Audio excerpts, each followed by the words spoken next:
Hello everyone, welcome to our next lecture of July Current Affairs series, in which we are discussing articles of the Hindu newspaper.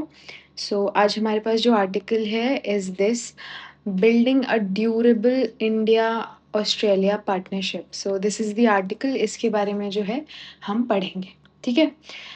लेकिन news से पहले एक चीज़ सोचेंगे हम कि मान लीजिए आपका कोई क्लासमेट है, दोनों दोनों आप और आपका क्लासमेट एक बहुत अलग फैमिली से आते हैं, अलग गोल्स हैं आपके, लेकिन दोनों को लगता है कि स्कूल की कैंटीन का खाना इम्प्रूव होना चाहिए, तो दोनों सेम प्रॉब्लम देख रहे हैं। इसको हम बोलते हैं कन्वर्जेंस, ओके? दोनों के अपने गोल्स हैं, दोनों अलग-अलग फैमिली से आते हैं, लेकिन दोनों को लगता है कि स्कूल की कैंटीन का खाना खराब है, इट शुड बी इम्प्रूव्ड, ठीक है? अब अगर दोनों मिलकर प्रिंसिपल से बात करें तो और सिग्नेचर कलेक्ट करें, प्लान बनाएँ और कमिटी बना दें, तो ये बन जाएगा अलाइनमेंट। ये बन जाएगा अलाइनमेंट, है ना? ओके। एग्जैक्टली इसी कॉन्सेप्ट पर इंडिया और ऑस्ट्रेलिया का रिलेशनशिप बेस्ड है। आर्टिकल का सेंट्रल मैसेज है कि इंडिया और ऑस्ट्रेलिया सिर्फ एक जैसा सोचने वाले दोस्त नहीं रहना चाहते, बल्कि मिलकर काम करने वाले लोग लॉन्ग टर्म जो स्ट्रेटेजिक पार्टनर है वो बनना चाहते हैं। सबसे पहले बैकग्राउंड समझते हैं। आज इंडिया और ऑस्ट्रेलिया बहुत क्लोज पार्टनर्स हैं, लेकिन ये रिलेशनशिप हमेशा से तो ऐसा नहीं था फॉर श्योर, है ना? अ, और 1990s और उससे पहले रिलेशन इतने स्ट्रॉन्ग तो एनीवे नहीं थे। रीज़न इसका ये था कि ऑस्ट्रेलिया यूएस से का क्लोज़ अलाय हुआ करता था और इंडिया नॉन अलाइन्ड मूवमेंट का लीडर था उस टाइम पे। न्यूक्लियर इश्यू के डिफरेंसेस भी थे दोनों कंट्रीज़ के बीच में। ट्रेड भी बहुत कम था और दोनों दोनों जो है वो ज्योग्राफिकली काफ़ी दूर हैं। इसलिए रिलेशन नॉर्मल था, एक्स्ट्राऑर्डिनरी जैसा कुछ नहीं था। फिर 21st सेंचुरी में दुनिया जो है वो थोड़ी बदलनी शुरू हुई। अब दुनिया बदलने के साथ-साथ दोनों कंट्रीज़ की प्रायोरिटीज़ भी धीरे-धीरे थोड़ी बदलने लगी। न्यूज़ ये है कि recently prime minister Narendra Modi जो हैं वो ऑस्ट्रेलिया गए, है ना? And it marked another milestone in rapidly expanding India-Australia comprehensive strategic partnership, ठीक है? तो न्यूज़ यही थी, इसके चलते हमको ये आर्टिकल देखने को मिला, ठीक है? ओके, तो दुनिया में क्या बदला अभी, मतलब 21st सेंचुरी में क्या बदला? तो चाइना बहुत पावरफुल बन गया। 3 रीज़न हैं, पहला रीज़न इज़ चाइना। चाइना ने अपनी इकोनॉमी जो है वो एक्सपैंड कर दी। और चाइना ने नेवी एक्सपैंड की अपनी, साउथ चाइना सी को मिलिटराइज़ किया और इंडियन ओशन में पोर्ट्स डेवलप किए। BRI initiative which is belt and road initiative वो शुरू किया। तो अब इंडिया को थोड़ा कंसर्न हुआ और ऑस्ट्रेलिया के लिए भी प्रॉब्लम थी। तो दोनों ने रियलाइज़ किया कि अगर एशिया में जो है वो बैलेंस मेंटेन करना है, maintain if they have to maintain balance, तो ट्रस्टेड पार्टनर्स होना बहुत ज़रूरी है और यहीं से दोनों थोड़े जो हैं वो क्लोज़ आने लगे। सेकंड फैक्टर जो है वो है अमेरिका पे कंप्लीट डिपेंडेंस रिस्की हो सकता है ना? अमेरिका पे कंप्लीट डिपेंडेंस रिस्की हो सकता है। रिस्की अमेरिकन डिपेंडेंस, कंप्लीटली नहीं डिपेंड कर सकते। व्हाई? व्हाई? क्योंकि रीसेंट ईयर्स में देखा कि अमेरिका की जो फॉरेन पॉलिसी है वो काफ़ी अनप्रेडिक्टेबल दिखी है ना? गवर्नमेंट बदलती है तो पॉलिसीज़ भी काफ़ी चेंज होती जाती हैं, है ना? और अभी रिसेंटली भी देखा गया है कि ऑस्ट्रेलियंस जो हैं वो यूएसए पर उतना ट्रस्ट नहीं कर रहे जितना पहले कर रहे थे। इसलिए ऑस्ट्रेलिया ने सोचा कि सिर्फ़ अमेरिका पर डिपेंड रहना सेफ़ तो नहीं है। इंडिया को भी लेसन मिला किससे?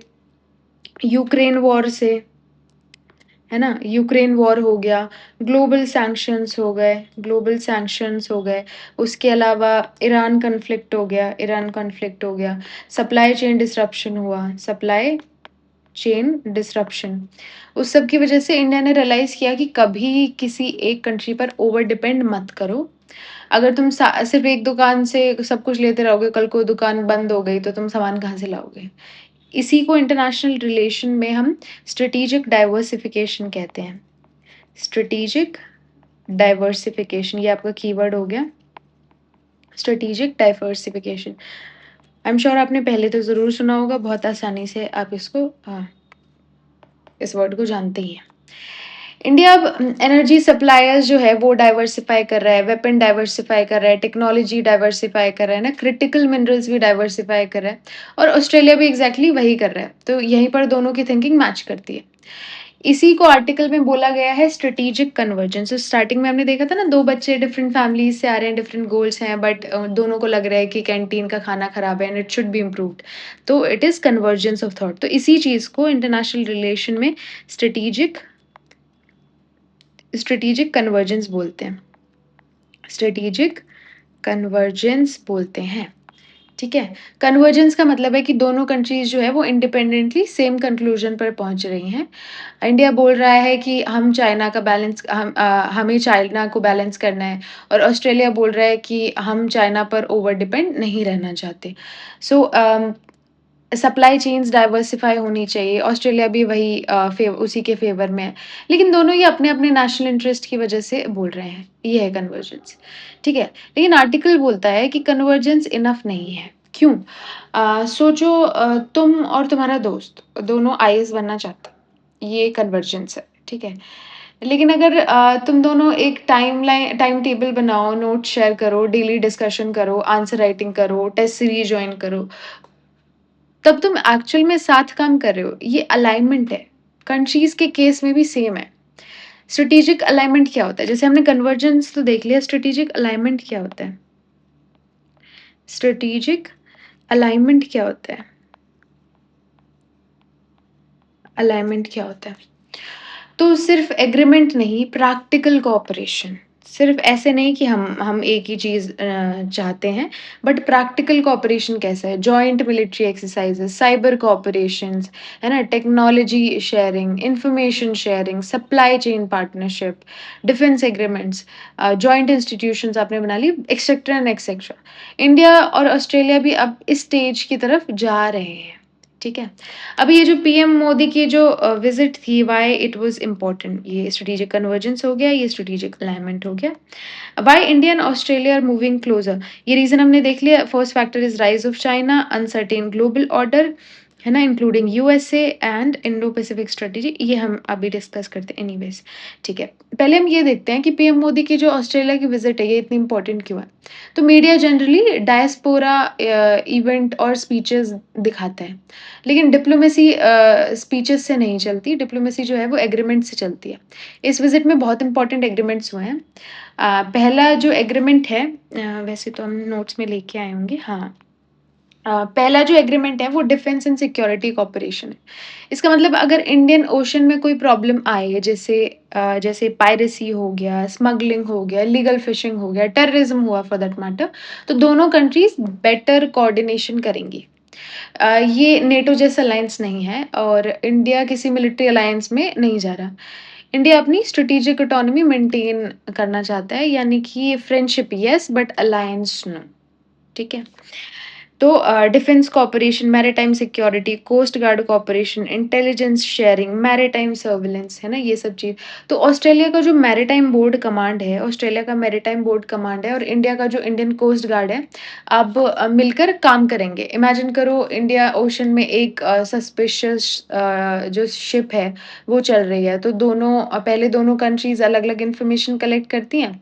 अब इन्फॉर्मेशन शेयर होगी, और उसका रिजल्ट क्या होगा कि फास्ट रिस्पॉन्स कर सकते हैं, बेटर सर्विलेंस कर सकते हैं, लेस क्राइम होगा। Maritime security collaboration road map, है ना, collaboration road map, this okay. तो रोड मैप का मतलब एक डिटेल फ्यूचर प्लान बना रहे हैं। ये रोड मैप बताता है कि कैसे इन्फॉर्मेशन जो है वो शेयर होगी, एक्सरसाइजेस कैसे होंगी, टेक्नोलॉजी कैसे यूज़ होगी, है ना, ये सब चीज़ें। यानी रिलेशन इनफॉर्मल से इंस्टीट्यूशनल बन रहा है। यही अलाइनमेंट है ना, प्रैक्टिकली आप उसको ढाल रहे हैं, तो दैट इज़ अलाइनमेंट, ठीक है। ये हमने देखा maritime border command, MOU, Australian maritime border command और इंडियन कोस्ट गार्ड जो है वो साथ मिलके काम करेंगे, ठीक है। ओके, इंडियन ओशन इतना इम्पोर्टेंट क्यों है?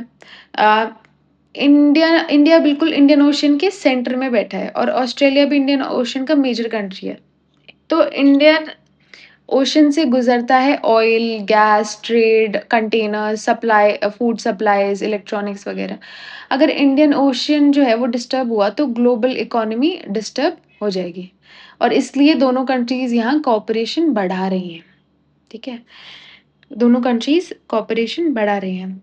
Maritime domain awareness simple language में समुद्र में क्या चल रहा है, ये कंटिन्यूअसली मॉनिटर करना, कौन-सी शिप है ना? कहाँ जा रही है, इल्लीगल फिशिंग हो रही है, पायरेसी हो रही है, सबमरीन है, ड्रोन है, ये सब चीज़ें हमारी ये जो इंडिया का information fusion centre, Indian Ocean region, IFC, IOR आपने सुना होगा, ये इसी का हब है, ठीक है? ऑस्ट्रेलिया भी इसके साथ कोऑपरेशन बढ़ा रहा है, ठीक है?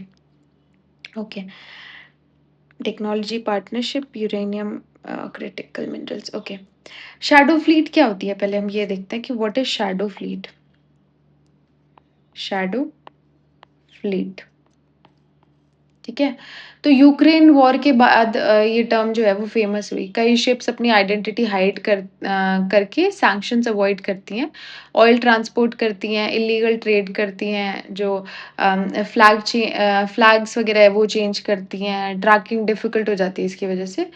तो ये इंडिया और ऑस्ट्रेलिया दोनों के लिए जो है वो इसे कंसर्न माना गया है शैडो फ्लीट्स को। ठीक है?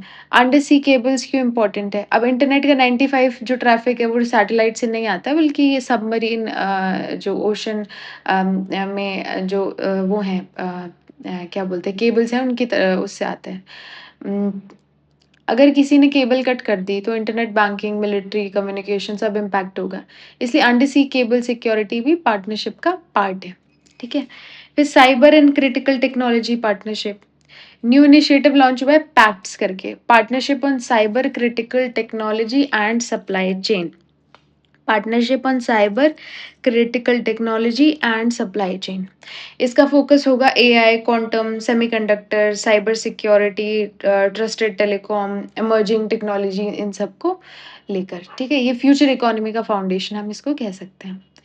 क्रिटिकल मिनरल्स को लेके भी जो है क्रिटिकल मिनरल्स को लेके भी हमने कोऑपरेट किया है। अ, इलेक्ट्रिकल व्हीकल बनाना है तो उसके लिए बैटरी चाहिए या बैटरी के लिए लिथियम चाहिए, solar panels, wind turbines, missiles वगैरह, है ना? तो ऑस्ट्रेलिया जो है वो दुनिया का सबसे बड़े सप्लायर्स में से है ये रेयर मिनरल्स के, जैसे लिथियम हो गया, निकल हो गया, कोबाल्ट हो गया, रेयर अर्थ एलिमेंट्स हो गए, है ना? इंडिया के पास प्रोसेसिंग कैपेसिटी बढ़ रही है और दोनों मिलकर चाइना की मोनोपोली को रिड्यूस कर सकते हैं, ठीक है? एक यूरेनियम कॉर्पोरेशन भी जो है हमने किया है। ऑस्ट्रेलिया के पास यूरेनियम बहुत है। इंडिया न्यूक्लियर रिएक्टर चलाता है तो पार्टनरशिप ऑब्वियस लगती है। फिर प्रॉब्लम क्या थी? इंडिया का nuclear liability law, foreign companies को ऐसे डर था कि अगर एक्सीडेंट हुआ तो लीगल जो लायबिलिटी है वो कौन लेगा?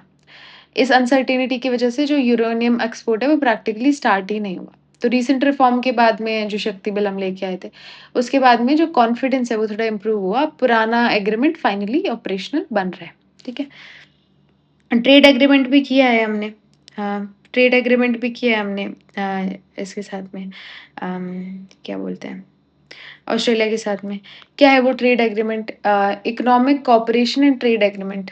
टैरिफ्स वगैरह उससे कम होंगे, ट्रेड बदलेगा। लेकिन आर्टिकल में एक हिडन प्रॉब्लम बताता है कि ये जो लार्ज कंपनीज़ हैं वो बेनिफिट ले रही हैं और स्मॉल जो एक्सपोर्टर्स हैं उनको एग्रीमेंट यूज़ करना ही नहीं आता है। यानी एग्रीमेंट है लेकिन अवेयरनेस नहीं है। इसी को आर्टिकल में बोला है ऑपरेशनलाइज़ेशन गैप। इसको बोला है ऑपरेशनलाइज़ लाइजिंग गैप, ठीक है? ऑपरेशनलाइजिंग गैप क्या होता है? हमने देखा कि पॉलिसी बन गई है, एग्रीमेंट साइन हो गया, लेकिन ग्राउंड लेवल पर इम्प्लीमेंटेशन अभी भी वीक है, ठीक है? इसको बोलते हैं। डायस्पोरा का क्या रोल है दोनों के रिलेशन में? तो इंडिया में Indian origin population rapidly grow Australia में जो है वो इंडियन ओरिजिन जो पॉपुलेशन है वो रैपिडली ग्रो हुई है। डॉक्टर्स, इंजीनियर्स, साइंटिस्ट, स्टूडेंट्स वगैरह ये सब कंट्रीब्यूट कर रहे हैं उनकी इकोनॉमी को। लेकिन आर्टिकल बोलता है कि डायस्पोरा सिर्फ कल्चरल ब्रिज नहीं होना चाहिए, इकोनॉमिक ब्रिज भी बनना चाहिए। एग्ज़ाम्पल ऐसे कि ऑस्ट्रेलिया का एक क्या नाम है एसएमई जो है वो इंडिया में बिज़नेस करना चाहते हैं। उसे इंडियन रेगुलेशन समझ नहीं आती और इंडियन डायस्पोरा जो है वो हेल्प कर सकती है। इसी तरह इंडियन जो एसएमईज़ हैं ऑस्ट्रेलिया में एक्सपेंड कर सकते हैं। डायस्पोरा दोनों कंट्रीज़ के बिज़नेस इकोसिस्टम को कनेक्ट कर सकता है। ये एक स्ट्रेटेजिक वैल्यू है, राइट? अब पेंशन फंड्स का एग्ज़ाम्पल अगर दें तो पीएम मोदी ने ऑस्ट्रेलियन पेंशन फंड्स को इंडिया में इन्वेस्ट करने का इन्विटेशन दिया है। ये सिर्फ़ पैसा नहीं है बट एक मतलब ट्रस्ट का सिंबल हो सकता है। अगर ऑस्ट्रेलियन फैमिलीज़ का रिटायरमेंट फंड इंडिया में इन्वेस्ट हो रहा है, तो इसका मतलब ऑस्ट्रेलिया को इंडिया की लॉन्ग टर्म ग्रोथ पर भरोसा है। इसीलिए पीएम ने इसे स्ट्रेटेजिक ट्रस्ट बोला है। लेकिन क्या सब परफेक्ट है? Is everything perfect? सब बढ़िया है? देखते हैं। ये हमने ईसीटीए देख लिया, ऑपरेशनल चैलेंज देख लिया, public awareness, diverse okay, okay, ठीक है, पेंशन फंड। हुँ, चलो साइड में ही डिस्कस कर लेते हैं। Is everything perfect? बिल्कुल भी नहीं। आर्टिकल जो है वो ऑनेस्टली लिमिटेशंस भी बताता है। ऑस्ट्रेलिया का जो मेजर डिफेंस फोकस है वो वेस्टर्न पैसिफिक है। तो ऑकस, चाइना, पैसिफिक ओशन, है ना? ये सब। इंडिया का फोकस क्या है? India China border, Pakistan, Indian ocean, internal security. इसलिए दोनों की प्रायोरिटीज़ 100% तो सेम नहीं है, ओवरलैप करती हैं। कंप्लीटली ओवरलैप नहीं है। और आर्टिकल का सबसे इम्पोर्टेंट टेक अवे है कि रिलेशनशिप की सक्सेस स्पीचेस से डिसाइड नहीं होती। सक्सेस तब होती है जब एग्रीमेंट इंस्टीट्यूशन बन जाए और इंस्टीट्यूशन जो है वो हैबिट बन जाए। हैबिट ट्रस्ट बने और वो जो ट्रस्ट है वो परमानेंट पार्टनरशिप में बन जाए। इसी प्रोसेस को आर्टिकल में कन्वर्जेंस से अलाइनमेंट की जर्नी कहते हैं। ठीक है? ओके। अम, एक छोटा-सा रिविज़न करते हैं कि हमने क्या-क्या पढ़ा। पहले जो रिलेशन है वो लिमिटेड थे, फिर चाइना के राइज़ से यूएस के अनप्रेडिक्टेबल बिहेवियर की वजह से, वर्ल्ड रिलेशन में बदलाव की वजह से जो है वो दोनों क्लोज़ आए, दोनों कंट्रीज़। दोनों जो है वो सिंगल कंट्री पर डिपेंडेंस जो है उसको कम करना चाहते हैं। कन्वर्जेंस का मतलब है शेयर्ड थिंकिंग, अलाइनमेंट का मतलब है shared action. Defence, maritime, cyber, technology, agreement in सब में जो है दोनों कोऑपरेट कर रहे हैं। इंडियन ओशन जो है it became the heart of cooperation for both the countries. Critical minerals and uranium जो है वो इकोनॉमिक सिक्योरिटी को बढ़ा रहे हैं ना। डायस्पोरा जो है वो भी इकोनॉमिक ब्रिज की तरह काम कर सकता है, नॉट जस्ट कल्चरल वन। और ये जो फ्यूचर का पार्टनरशिप है ये डिपेंड करेगा कि कोऑपरेशन कितना इंस्टीट्यूशनलाइज हो सकता है, not merrily celebrating just political goodwill, है ना? तो ये इंडिया और ये इस आर्टिकल का जिस्ट जो है वो हम देख सकते हैं। ठीक है? Okay, these are your keywords you can use in your mains answer. Do we have? Yeah. Economic cooperation and trade agreement is signed between India and Australia, of course, very easy. Pacts launched during the India Australia summit primarily focus on pacts किस पे जो है वो focus करता है? It's cyber security, critical technology and resilient supply chain. ठीक है?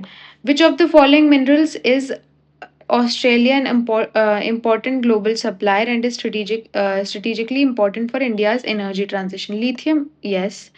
Cobalt, yes. Rare earth metal, yes. Nickel, yes. Yes, all of them. ठीक है. Next question is consider the following statements. Strategic convergence means countries have identical foreign policy. No, not identical. It's a shared thinking. Strategic alignment involves institutional and operation cooperation. Yes, yes. It is shared action. So it is two. Which of the following best describe minilateralism? Okay. Yeah, I don't remember if I've read. Okay, let's just solve it. Cooperation among all UN members सही नहीं लग रहा है. ये तब question solve करना जब आपको नहीं आता. You can guess the answer. Regional economic integration only. Extreme statement है can't be true. flexible cooperation among a small group of like minded countries on specific issues, bilateral military alliance. I think C is the answer. मैं नीचे नहीं देख रही हूँ. I've just saw the question, although आपको screen में दिख रहा होगा. But I think जो C है ये मुझे सबसे ज़्यादा ठीक आंसर लग रहा है, although we haven't read about it in the article. So yeah, the C is the right answer. ठीक है. नेक्स्ट क्वेश्चन इज इंडिया, ये मेंस का क्वेश्चन है, you can practice. India and Australia have moved beyond strategic convergence towards strategic alignment in the Indo Pacific. Discuss with suitable examples. तो ये आप try कर सकते हैं. The durability of India Australia partnership depends not only on shared interest but also on institutionalizing cooperation across defense, technology, maritime security, trade, and people to people ties. This you can also try. And ऐसे का एक theme हो सकता है, convergence may begin partnership but institutions make them endure. So ये mains के questions हैं. You can try writing them, practice them. अगर आपको ये वीडियो किसी भी तरीके से हेल्पफुल लगा हो, then please hit the like button and subscribe to this channel and keep learning. Thank you so much.